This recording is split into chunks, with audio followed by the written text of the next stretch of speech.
Love music, history or football? Then you'll love Liverpool. In this episode we're sharing everything you need to know to plan a visit to this lively northern city, from must-see Beatles sites and waterfront landmarks to our favourite local spots to eat, stay and explore.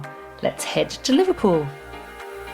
Welcome to the UK Travel Planning Podcast. Your host is the founder of the UK Travel Planning website, Tracy Collins. Each week, Tracy shares destination guides, travel tips and itinerary ideas, as well as interviews with a variety of guests who share their knowledge and experience of UK travel to help you plan your perfect UK vacation. Join us as we explore the UK from cosmopolitan cities to quaint villages, from historic castles to beautiful islands, and from the picturesque countryside to seaside towns.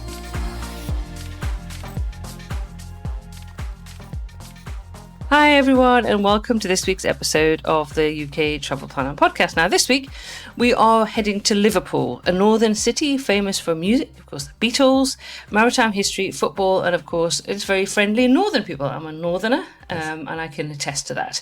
And the best football team in the world. Yeah, Doug is here as well because we can't do an episode about Liverpool without Doug being here to talk all about his favourite football team. Not just my favourite, the most successful British football team ever. Right, well, if you're still listening after that, we're going to chat all about Liverpool, look at the top sites. Obviously, we're going to talk about the Beatles. We're going to talk about where to stay, some of the places to eat, basically how to get there. How to get there. There's a lot more to Liverpool than just football, I have to say. Yeah, absolutely. And we do really want to encourage you to include it in if you're doing a train trip around the UK. In fact, my Best of Britain 2-week itinerary by train, Liverpool is included in that as well. Yeah. And it's a great destination if you're doing a road trip around the UK as well. It is. It's also a gateway if you want to go across to Ireland as well. Yeah. And also, it's great. It's actually doable as a day trip from London, but we will talk about that in a bit as well. But as you can hear, Doug's here. Hello. And Doug was actually in Liverpool not very long ago. I was, matter of a few weeks ago, actually. Yes. Yeah. I had a fantastic day there. Yeah. So he's got some very recent stay in time in Liverpool. It's a destination that we've both visited numerous times. I do enjoy Beatles music and music. I do enjoy Beatles music, and we've had some really good stays and some really fun times in Liverpool, haven't we? I have, and I enjoy visiting there. The people are lovely. Yeah. The people are great. Okay, so let's talk a little bit about getting around. First of all, when you arrive in Liverpool, Liverpool is it's a walkable city. Yeah, it is the main train station, Liverpool Lime Street, which is in the middle of the city. Yeah, and but it's walkable from the train stations. Oh yes, very easy. There are ferries. So yeah, the famous River Mersey runs through the middle of Liverpool. On one side you've got Liverpool, on the other side you've got Birkenhead.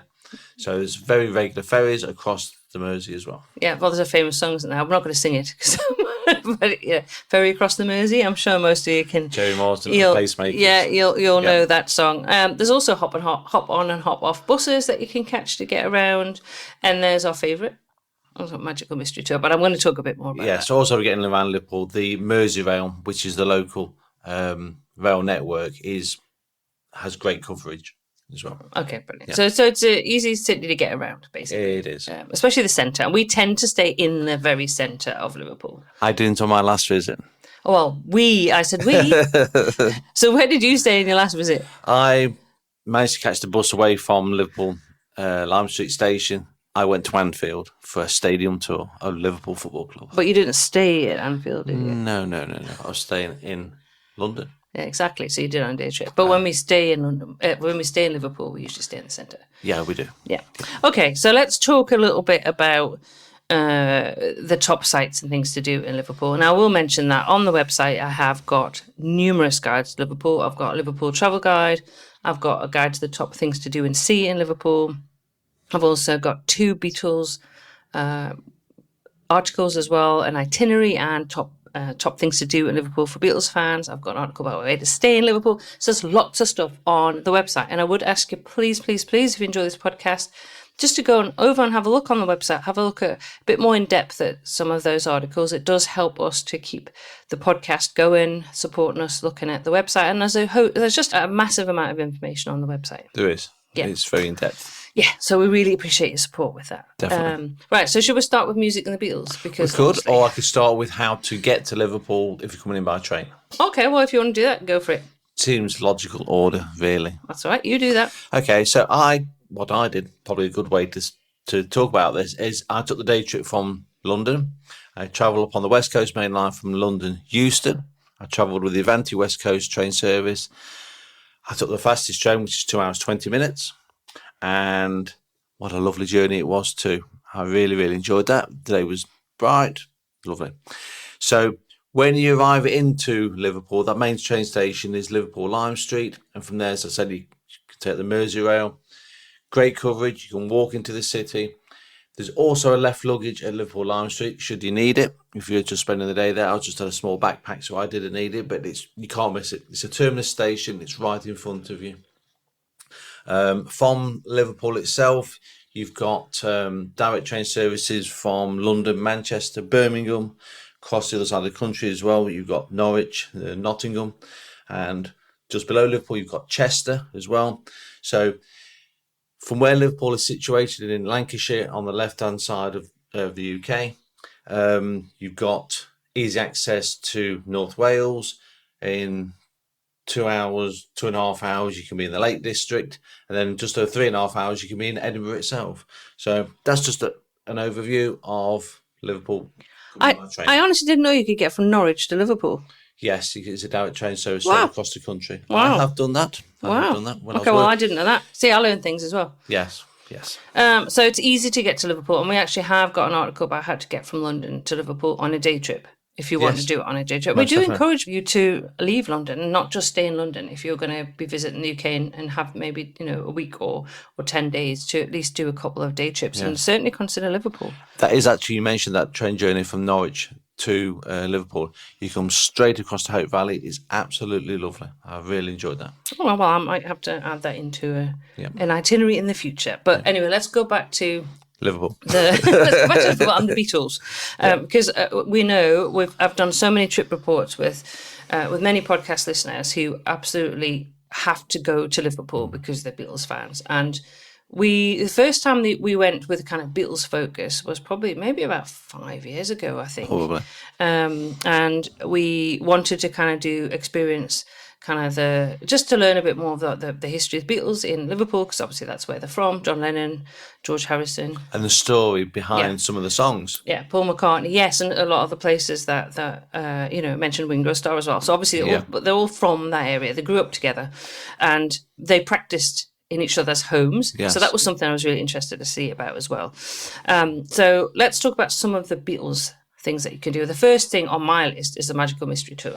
Yes, and we thoroughly enjoy that. It's fun, isn't it? Yeah. Whether even if you're only a sort of half a Beatles fan, if such a thing exists, it's actually great fun. Oh, it's fantastic fun. So the Magical Mystery is a bus tour. It's a coach tour. It's not a hop on, a hop off. You go on the coach and you're taken around by a tour guide. You do get off and have a look at the different places, and you can have your photo opportunities at Strawberry Fields, at different homes as well. You can get off and have a look. So you do all that, and you kind of learn the history of like where they met and how they, where they used to practice, and just like things like Eleanor Rigby, like Penny Lane. You just kind of learn all that, but it's so much fun. And it was actually my second cousin that had gone on, Kevin Napoleon, who came on and talked about the Portsmouth. They did the Portsmouth episode because they lived down that way, and they had done it, and they said it was so much fun. And I don't particularly like singing in public. I'm not the best singer in the world, but honestly, it was. And everybody was singing the songs, and the music was going in the bus. Only thing I'd say is if you want to do that, and I really would recommend it, is that you do book ahead for that. We both thoroughly enjoyed really it. Did. Yeah. Another Beatles things to do. You've got the Beatles story, which is a bit of like a museum all about the Beatles. You can go and get your picture at the Beatles statue, which is, we have so many photos there.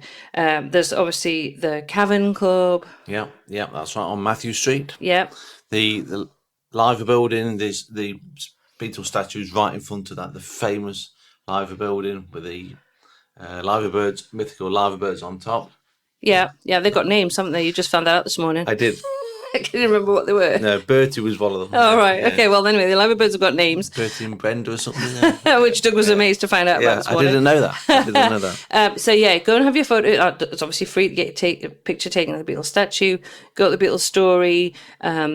Take the Magical Mystery Tour. Go and see the home. So you can go and see Mendips, where John Lennon grew up, which is his Aunt Mimi's home. You can go to 20 Forthland Road, which is where Paul McCartney grew up. They both belong to the National Trust now, so if you want to get tickets for that, you'll have to go through the National Trust. I will put a link in the show notes, but to buy the tickets for that. But you can spend an entire day kind of playing homage to the Beatles. You really can. I mean, that Matthew Street, where the Cavern Club is, I spent hours walking up and down that street, because every time I walked up and down it, seeing it from a different perspective, I just kept missing things. This was a few weeks ago. Oh, yes. So I walked up and I got a photo with Cilla Black and then John Lennon. Yeah, the statues, by the way. Not the real people. Then you find another shot that you missed. And you think, how many times, if anybody had been watching me walking up and down that street, how many times? I don't know what they would have thought. Well, you took lots of video and lots of photos. So that's useful for YouTube. Yeah. But we actually went to Liverpool. The last time we went together was a couple of years ago, when we actually went to a wedding, which was at the beginning of January, and we went to the Cavern Club. So we stayed around the corner in the Hard Days Night Hotel, which is literally around the corner, which is where we stay, and that's again lots of Beatles memorabilia. It's a fabulous place to stay, literally around the corner at the Cavern Club. We had a fantastic night in the Cavern Club, didn't we? And that's one of the perfect examples. What I said every time I walked up, because above the Hard Days Night, on the corners, you've got Ringo, then you've got Paul, and each corner, the tiny little statues, but it's way off street level. I had to cross the road because it was the old.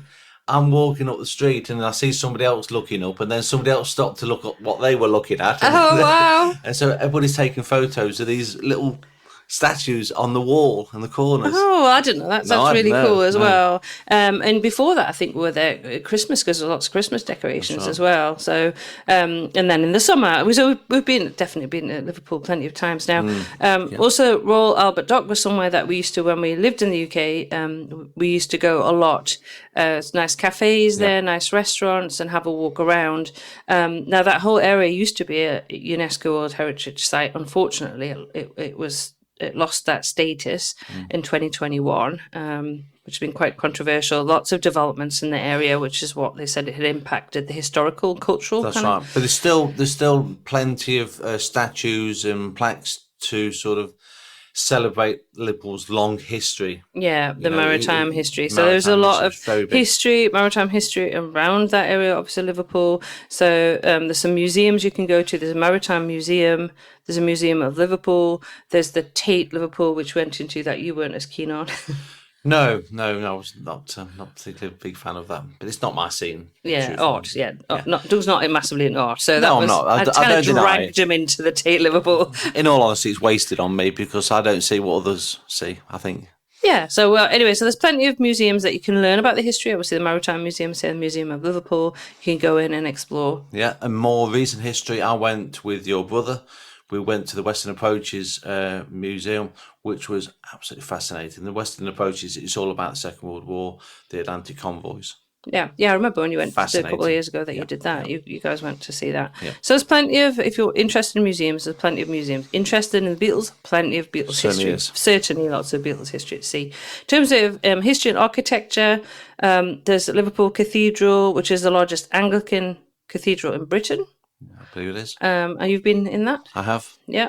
The St. George's Hall, which is, I think, where our friends got married. It is, and that's literally across the road from Liverpool Line Street, and the gardens behind it are lovely as well. So yeah, there's some great neighbourhoods to visit. Like we mentioned, Albert Dock. There's a Baltic Triangle where you'll find street art, bars, and lots of food and restaurants, places to eat there, markets. That's a popular area. Yeah, and again, back to the transport links across between St George's Hall and the Liverpool Line Street. There's a bus station there as well. So if you don't want to use the train network, you've got a good bus network as well. It could take you out direct to the airport from there as well, the John Lennon Airport, named after John Lennon. Obviously. So yeah, the transport links around Liverpool are actually pretty good, to be fair. Yeah, and I know that we've got friends that have been and taken lots of pictures of the different street art. We've taken lots of pictures of there's lots of statues around. I say we mentioned Cilla Black, John Lennon. There's lots of statues that you can get your pictures with. Around the Albert Dock area and all that front area there's quite a few different statues. Yeah, absolutely. So it's a lovely area to go and visit. Lovely to go and sit in a cafe and enjoy a drink and just enjoying the kind of atmosphere. I think Liverpool's also got a great atmosphere. I did find somewhere that did a very nice Victoria sponge. Of course you did. But that's me. Now let's talk a little bit about. So when we go to Liverpool, we always go. But for two things, I guess we kind of go just the history and the Beatles stuff and all that sort of stuff. But Doug is a massive Liverpool fan. Oh, have I mentioned that? Yeah, I haven't mentioned that. Oh, right. Okay. So we always end up in the Liverpool shop. Oh, yeah, there's multiple ones. There's quite a few of them. Okay, I just think of that very big one in that square. Yeah. Right, that's the one that near we the radio tower. Yeah. Right. Okay. So talk a little bit about your last trip because you specifically went for the football. Yes, I did. I booked myself a stadium tour because, as much as a Liverpool fan I have been for many years, 50 years or more, I had never been on a ground tour to Anfield. So I rectified that and I had the most fantastic day. I caught the bus from, like I said, the bus station across the road from the station. It takes about 20 minutes. Walk to the ground, book the tour in advance. Marvellous. It takes 2 hours. Then obviously lots of photos and videos. And then... Did you cry? Did you cry when you walked onto the pitch? You're not allowed to walk on the pitch. Oh, right. That is hallowed ground. Okay. I did get a bit emotional when I'm getting emotional now. You're getting emotional now. It's really strange. When they play You'll Never Walk Alone. All right, okay. He's getting a bit teary. You can't see this, but he's actually getting a bit teary. So there it shows you. So if you're a football fan... Passionate fan. And obviously going to book to see the any stadium tour. There are other stadium tours throughout the UK, different stadiums. There is, book it through. Yeah, well, we will put links into some of the stadium tours that you can book. Obviously, Doug tends to not want to go to other places. No, I am told the Emirates Stadium Forster Football Club in London is particularly one of the good ones to visit. Also in Liverpool, I should also mention, I have to, because there is another football team in Liverpool. There's more than two, obviously, there's other ones, but the other big team is Everton, who have a new football ground, and I did see the ground. It looks very impressive. It's called the Hill Dickinson Stadium, named after a Liverpool law firm, but that looks very impressive as well. I know there's plenty of passionate Everton fans as well. So there's lots of potential things that you can include in a visit to Liverpool. Yes. So if you're going to go out, you can, as I mentioned, you can do it on a day trip from London. Yes. But if you want to stay there, and I would recommend if you're going to go to the Cavern Club that you need to stay. Yeah. And our favourite place to stay in the centre of Liverpool is the Hard Days Night. Get it right this time. Hard Days Night Hotel. I did actually have a walk in there as well, because you walk in and it just continues that massive Beatles tone. They're playing music as you walk through. There's memorabilia all around the lobby area.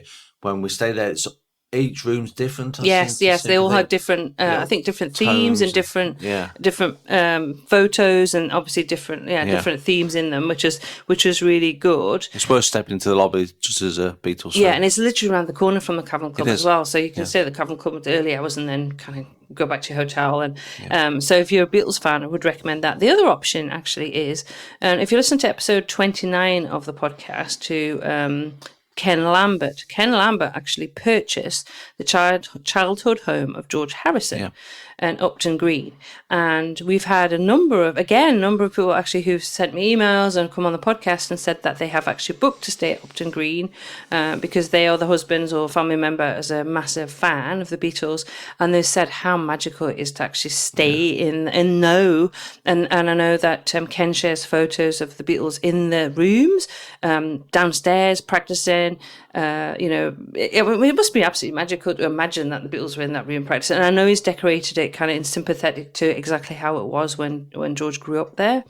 And we've got a link to book that as well. So I'd really appreciate if you do go into the show notes, because you can email Ken and organise to reserve a stay in their Airbnb. It's slightly out of the centre of Liverpool, but honestly, if you're a Beatles fan, what better way to kind of pay homage to the Fab Four by staying in one of their childhood homes and being able to imagine what it was like when those guys were coming up with their fabulous songs. It'd be a must-see. If you're an avid fan, you really would want to see that, wouldn't you? Absolutely. So, I mean, there's just so much to do and see in Liverpool. There's lots of fantastic restaurants. We have friends that go and love the Mowgli restaurant. We actually haven't tried it in Liverpool, but we have friends that go up to Liverpool to enjoy it. And that's like Indian street food, and that's very, very popular. But again, you've got lots of options for cafes, restaurants. There's some, really excellent choices in Liverpool. I'm trying to think of anything else that we need, because I really want to give you a taste in this episode. I really would like to have a look at the articles where they've got more details about the things to do and see, but you can easily spend a couple of days in Liverpool. You really can. And I mentioned it already. I love the people from Liverpool.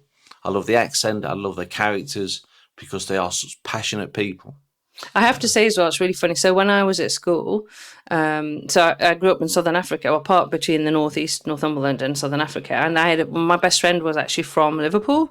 And we when we finished school, we flew back, and she went to stay with her family. I went to stay with my family in the northeast. So she came up to stay with me for a few days. Had no understanding whatsoever, no clue what my grandfather was saying. He had a very, very strong Geordie accent. It was really funny. And then I went to stay with her in Liverpool, and we went into Birkenhead for the day. And I remember this cafe and not having a clue when I was asked if I wanted a Coke. Well, Coke, do you want a Coke? I can't even pronounce it properly, so I shall apologise to anybody from Liverpool. Yeah. But I just couldn't understand. So she was asking if I wanted a Coke. So it just shows you, even us Brits going from one region to the other can't necessarily understand the accent. Oh, because there's so many regional accents. Yeah, absolutely. But it always sticks in my memory because it was so funny. My friend couldn't understand my granddad, and I was really struggling to understand in this cafe what this poor waitress was asking if I wanted to order. But it's really funny. So yes, you will hear the accent is very different. It is. It's strong. If you're going to be in Liverpool, you'll hear a definite. If you're going from London up to Liverpool, you're going to hear a very different accent. So bear that in mind, and that's all part of the magic of visiting. I think so. I think it's magical England, part of visiting the UK. Full stop. Absolutely, and going to the north. Go and visit the north as well. So that's good. We actually have also, if you're going to be in London and you're a Beatles fan, we actually do also have an article all about things to do in London for Beatles fans as well. And that's a very popular article because there's some good walks that you can do, some great sites that you can visit. Actually, you just went to the Beatles shop in London. I went to the Beatles shop near Marylebone. Yeah. On Marylebone, and right next door to the Sherlock Holmes Museum. Which you always go to anyway. Street. Big fan of Sherlock Holmes, Doug. Yeah. But so there's so much to do and see in Liverpool. So definitely worth visiting. So I'm just thinking of tips that we could kind of share with you if you're considering a visit. So the first thing I would say is be careful when you visit if you're going to go and there's a football match on. Because it'll be busy. Yeah, as I've already said, there's multiple sports, football teams and other sports, rugby league teams as well nearby. They are avid sports fans. So when there's sports fixtures on, yes, it will be busy. Yeah, it does get busy, and the trains can get busy into Liverpool. The trains can get very busy. Yeah. So that's worth thinking about as well, and also booking accommodation will be more difficult. So it's worth planning not to go on a Saturday or Sunday, or checking in case there's a midweek fixture. That's right. It's also Liverpool University as well, so at certain times of the year and certain days, accommodation can be in short supply as well, so it can get very busy then. Yeah, and I always kind of stress this with the trains as well, because I know we had feedback from a few people who visited this summer and travelled on Saturdays, and they didn't realise that, not there was any trouble on the trains, I should just say, no trouble, it was just fans on the trains, but it was very, very, very busy. So again, it kind of underlines the need to book a seat. Yeah, book a seat, yeah. So the other thing, I guess, and also just mention, we're talking about train stations, and there's more than the one, isn't there? Because you get into Liverpool Lime Street. Yeah, that's the main station. As I say, Merseyrail have multiple stations, but Liverpool Central as well, if you're going to, other locations as well. It's not just Liverpool Lime Street. That's just the main station. But James Street, for example, for the Western approaches, and that's closer to the Albert Docks as well. Yeah. But there's good maps out there. They use National Rail Inquiries because Merseyrail comes under that as well. So all the information will be on the website, National Rail Inquiries. And also, just think, Liverpool is a great destination that you can get to other places easily from. So it's very easy if you want to go to Chester, to North Wales, the Lake District. Yeah, just 2.5 hours. You can be up towards the Lake District. It's not a direct service because obviously you've got to change at Wigan or Oxenholme. For Windermere, but it's that gateway. I mean, you're not far from heading across, into towards Manchester as well. Then you've got obviously links across towards the Pennines as well.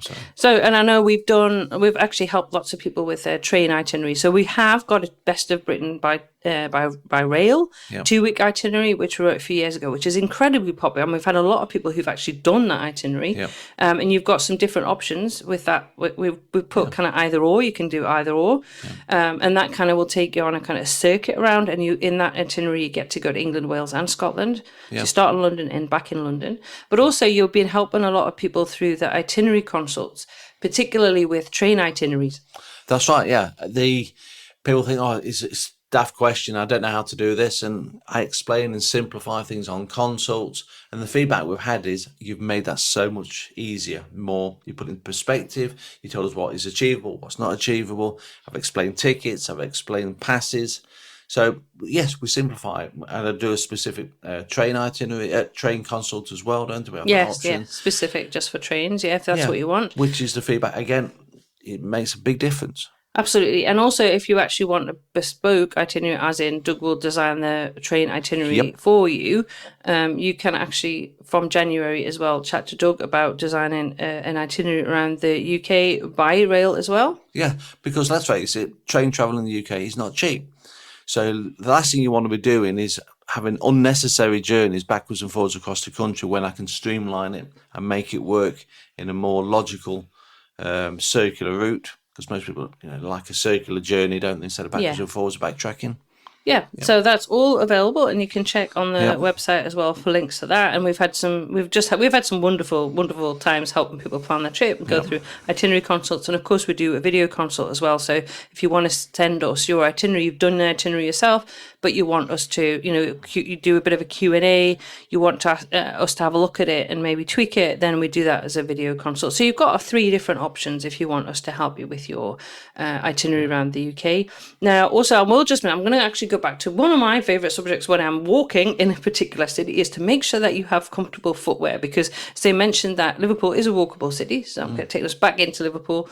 Make sure that you are prepared for the day, you've got your comfortable shoes on, you plan your itinerary for the day, you make sure that you book your tickets for things in advance. For example, for the Magical Mystery Tour does get booked up. Yeah, so does the Anfield tour. Yeah, so you need to make sure that you book them in advance. Don't leave it until the last minute. And I know this is very popular.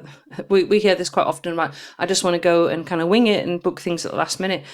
Sometimes you can book things kind of last minute. It depends on the season. Like if you're going in February, probably get away with it. But when it comes to lots of different places and popular places, you can't wait until the last minute. That's right, because Liverpool is a popular city with British people to visit as well. Yeah, absolutely, because the history, culture, and obviously the Beatles connection. So I think that's just about everything that I can think of to share in a kind of quick podcast episode. Yeah, I'm just going to add there, I mentioned you can catch a ferry from Liverpool to Belfast. Yes. And also you can catch a ferry from Birkenhead to the Isle of Man. Isle of Man. Well, we have had a few people in the Facebook group who have mentioned the Isle of Man. Now, the last time I was at the Isle of Man, I was 11. So it's a few years ago, but it certainly would be somewhere I'd be interested to go back to. Most certainly. I've never been. No, you haven't been there at all. And I know talk about islands, actually, because we have got a podcast all about the Isle of Wight that you did. We haven't got anything on the Isle of Man yet. And we've been requested, actually, to do a podcast about visiting the Channel Islands, which I know you're really keen to do. Yeah, the other end of the UK. Yeah, out in the English Channel. Guernsey, I've visited many times, up to a certain age, and then I've not been for the last 20 years. Yeah, and I was in Jersey last year, so I think we will do. So we love it when we get requests. So do jump on the speak pipe, leave us a message, leave us a question, say there's something in particular you'd love to hear about in the podcast. And you never know, next year, 2026, you could hear your name mentioned. You could also hear the episode that you requested. Most definitely, yes. So, as always, you can find links to the different things that we talked about in the show notes, which will be at uktravelplanning.com/episode 178. It's nearly Christmas, which is unbelievable. Can't believe it. Nearly end of another year. So we have got another few episodes left for this year. We've got our Christmas message, which we always do every year from ourselves and our partners, and then we just have a wrap up of 2025 at the very end of the year, the end of this month. And then we're heading 2026. So I say, if there's anything in particular you want to hear at the podcast 2026, let us know. But I guess that just leaves us to say for this week, Doug, happy UK travel planning. Thank you for tuning in to this week's episode of the UK Travel Planning Podcast. As always, show notes can be found at uktravelplanning.com. If you've enjoyed the show, why not leave us feedback via text or a review on your favourite podcast app? We love to hear from you, and you never know, you may receive a shout out in a future episode. But as always, that just leaves me to say, until next week, happy UK travel planning.